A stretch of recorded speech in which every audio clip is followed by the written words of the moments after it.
You can't push the establishment. You can't nudge them to do the right stuff. You have to replace the establishment. I'm the only person running in this race who's really talking about changing the entire Democratic Party. I'm the only one talking about doing these big structural changes to actually fix these big problems like healthcare, housing, childcare, education, our skyrocketing utility bills. I've worked on the policy details of this for the last 5 years, right? At my think tank, New Consensus. I've got the real plans for how to do it. But I just think what's necessary right now is a huge political revolution across the country. And anyone who's waiting their turn to jump in the race after Pelosi is clearly not gonna be the one to try to lead that. All right, today we're gonna talk to a giant killer. Saikat Chakrabarti is co-founder of the Just Democrats. He was campaign manager for AOC when she beat Joe Crowley, one of the most stunning political upsets in American history. He also was her chief of staff after that. And he is now running against Nancy Pelosi. And there are already rumors that Nancy Pelosi might step out of the race. Can Saikat go 2 for 2? He joins us now. How you doing, brother? Hey, Cenk, it's really good to see you. Good to see you, brother. So I've been touting you as the Zoran Mamdani of the West Coast, okay? All right, tell us about the race, because the other day you did this event, and it's legendary Nancy Pelosi. You're supposed to have no chance, but then all of a sudden 500 people showed up to your, I think it was your opening event. So what happened? Tell me about it. It's better than that, Cenk. We did our office opening party a few months ago, and we were expecting about 200 people to show up, and 500 people showed up. So many people showed up that we actually had to run the event twice because we didn't have space for all those people in our office. So we had half the people wait outside and come through the second half of the event. And then we did another event last week. We did our first campaign rally. And so this time we upgraded the space. We got a bigger space in the Mission, capacity of 650 people there. And yet again, we maxed it out. About 800 people showed up to our first rally. And we're still about a year out from the election. And the thing is, I'd love to say it's all because I'm such an amazing candidate, but that's really not it, Cenk. It's that this time, the moment is so, people are so ready for change right now. Because we ran all these races in 2018. You remember that cycle, Cenk? Yeah. And there was an appetite for change, right? People were really frustrated with the Democratic Party. People were looking for what comes next. And that's what allowed someone like AOC to win. She was the right candidate in the right moment with the right message. The appetite for change that I'm seeing right now completely dwarfs what I saw in 2018. We would have never seen a rally with 800 people like that for a congressional race almost a year out from the election. And the polling is bearing out what we think it to be true. We basically know in this race, if we get our message out in front of as many voters as possible, we're gonna win. That's what the polling showed. We win by 6 if all we do is just get our message out in front of people. And it's because everything I'm running on is overwhelmingly popular, not just in San Francisco, but across the country. Yeah, so there's a giant difference between now and 2018 in my estimation. So for those of you who are unfamiliar with what we did in the past, so Saikat and I were the 2 out of the 4 co-founders of Just Democrats.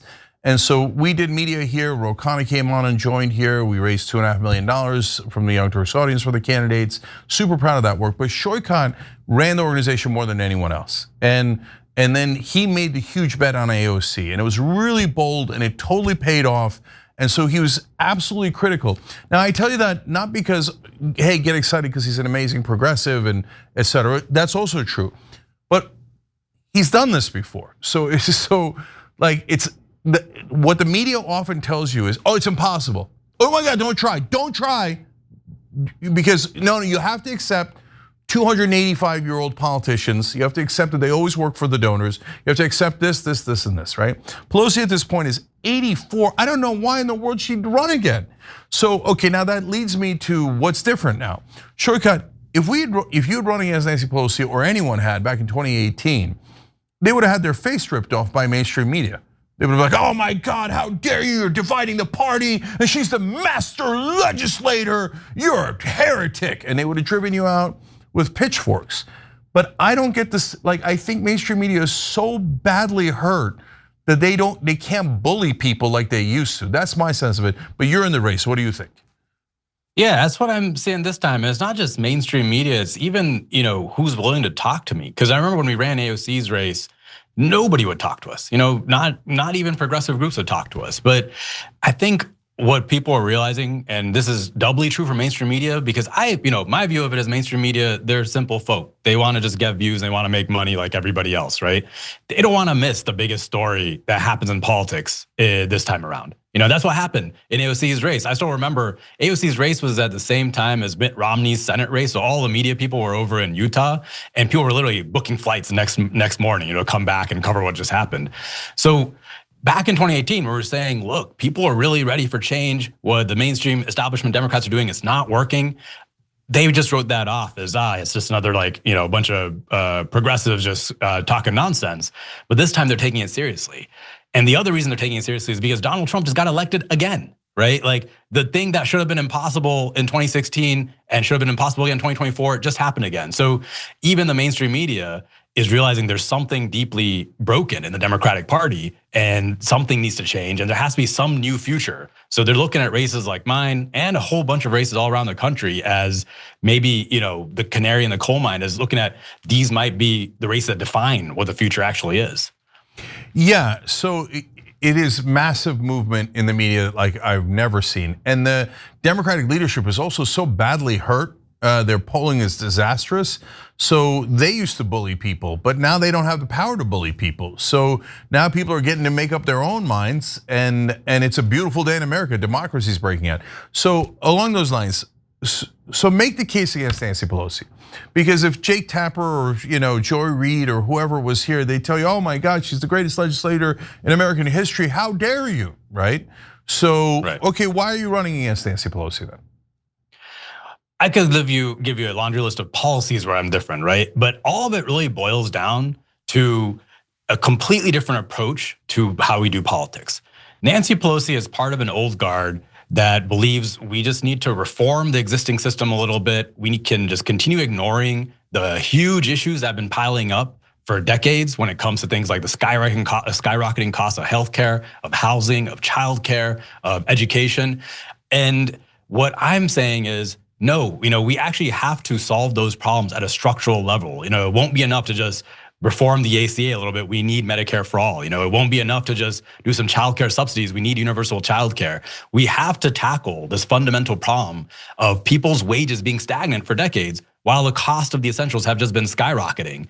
That is why we have Donald Trump in the White House. I think that's why people voted for Barack Obama in 2008. People have been voting for anybody that's pitching bold, sweeping change any chance they get, and they're open to what the change looks like, but they just know the status quo is not cutting it. So at the end of the day, Nancy Pelosi is a candidate that's fighting to keep an old and I believe broken status quo intact.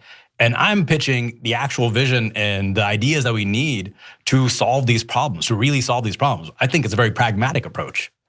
Yeah, I mean, it's funny and ironic because I actually am tougher on Pelosi than you are. I think she didn't want to do any of those things.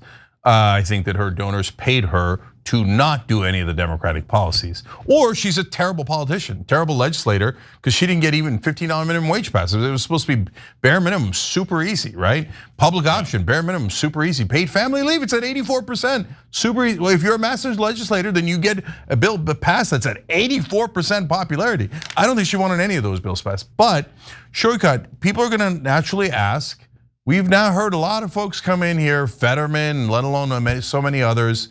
Sinema originally was pretending to be a progressive. And they all come in, and then as soon as they get to Washington, they betray us. So how do we know that we can trust you?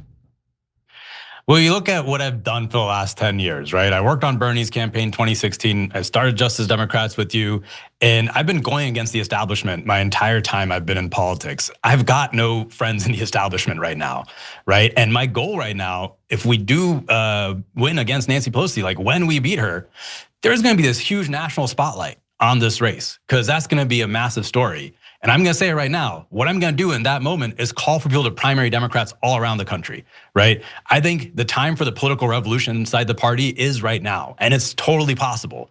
When we did Justice Democrats, I was looking at it as maybe we're gonna do something like a Tea Party for progressives inside the Democratic Party. And my lesson from that period is you can't push the establishment. You can't nudge them to do the right stuff. You have to replace the establishment. And that's what I'm calling on doing, and that's what I'm gonna do. That's the only reason I'm in the race.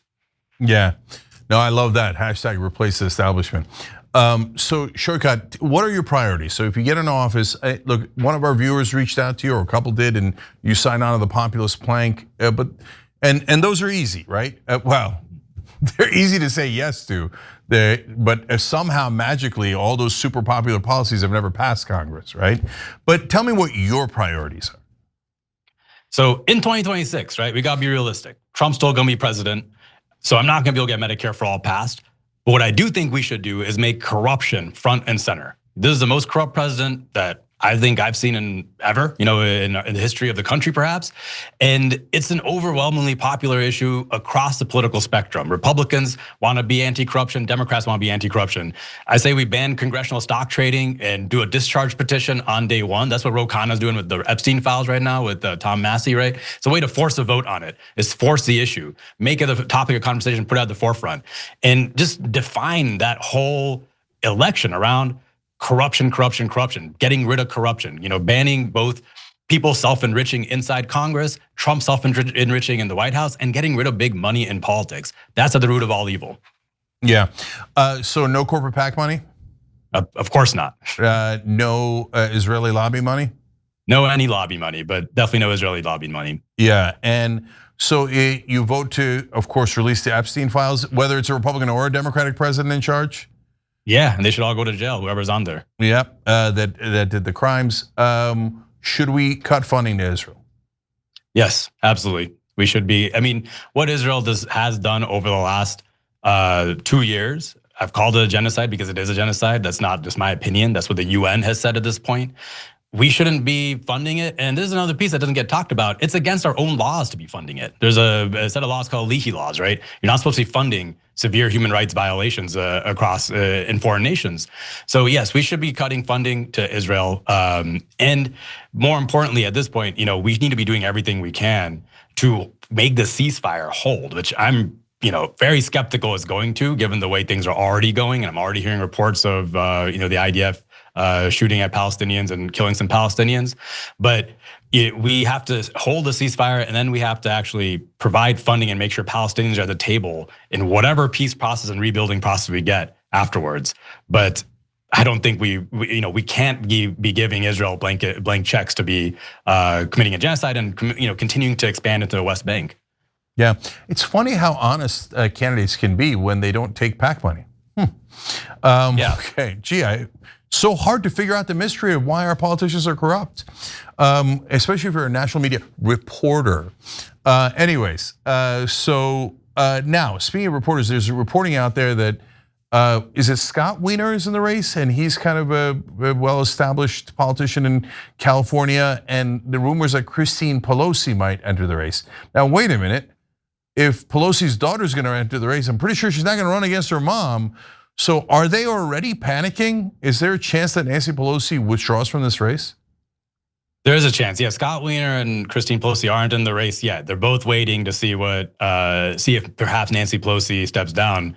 But yeah, I think there's a decent chance Nancy Pelosi may step out of the race because since we started the race, we polled at the beginning of the race, and we polled just a couple months ago. We've already cut her lead in half. So we were down 25, or now we're down 13. And then, like I said earlier, if all we do is just keep campaigning, we're gonna win. So I think Nancy Pelosi has a real decision to make of whether she wants to actually campaign, which she hasn't had to do ever, really. She was the chosen, establishment candidate when she first got elected. So, does she actually want to do this big campaign and try super hard to have to hold on to the seat, or will she step down? And I suspect she might step down. So guys, if look, my job is to follow politics with great detail. So if you don't know, right now, Saikat's supposed to be down by about 58 or so to Nancy Pelosi. That's how a normal election would go. The fact that we're, have a little under a year left to go, and he's already only down by 13. That's amazing to be only down by 13. That means that no wonder they're like, do we throw in her daughter? Do we throw in some other establishment dude? And what's hilarious is that if you take her down and she leaves the race, just like with Zoran Mamdani beating Andrew Cuomo, the media can't believe it. It just literally couldn't believe it. So what I guarantee you what they'll do, Saikat, is they'll say, oh yeah, no, it wasn't Saikat. No way. It's definitely not him. He doesn't want to fund Israel. It's definitely not him. Oh, now we can have a real race with Scott Wiener versus Christine Pelosi. So do you have plans for if that happens, how you deal with that? The race I'm running doesn't change because at the end of the day, I'm the only person running in this race who's really talking about changing the entire Democratic Party. I'm the only one talking about doing these big structural changes to actually fix these big problems like healthcare, housing, childcare, education, our skyrocketing utility bills. I've worked on the policy details of this for the last 5 years, right? At my think tank, New Consensus. I've got the real plans for how to do it. But I just think what's necessary right now is a huge political revolution across the country. And anyone who's waiting their turn to jump in the race after Pelosi is clearly not gonna be the one to try to lead that. Yeah, if you're waiting for permission from Nancy Pelosi to run against her, not against her, but to run in that race, you're obviously not the guy we need. You're not the person who's gonna go in and tackle things and cares about the issues, cares about the voters. You care about the Democratic establishment, and you're waiting like a good little boy or girl to get permission, and then you're gonna take the same PAC money and try to do the same thing that Pelosi did, which is honestly not much. All right, so Saikat, how can people help? How can they create this second miracle for you in terms of being able to take down one of the top Democratic leaders? Well, look, the huge advantage we have in this race right now is people. We've been doing these canvases every weekend on Saturdays and Sundays. We're getting about 50 people to each one. And that's, for people who haven't worked on campaigns, it's mind-boggling. Like usually when you do a canvas this far out from an election, you get 1 or 2 people to show up. And so if you are in San Francisco or the Bay Area, go to my website, it's saikat.us, SAIKAT.us, and sign up to volunteer. It's lots of fun, right? And we are absolutely going to win this race on people power. We have the capacity to talk to every single voter in San Francisco and get our message out there. And we know if we do that, we're gonna win. And if you're not in San Francisco or the Bay Area, then if you can donate, throw a few bucks our way, every little bit helps. We're gonna use that for online advertising, TV advertising, everything we can to get the message out.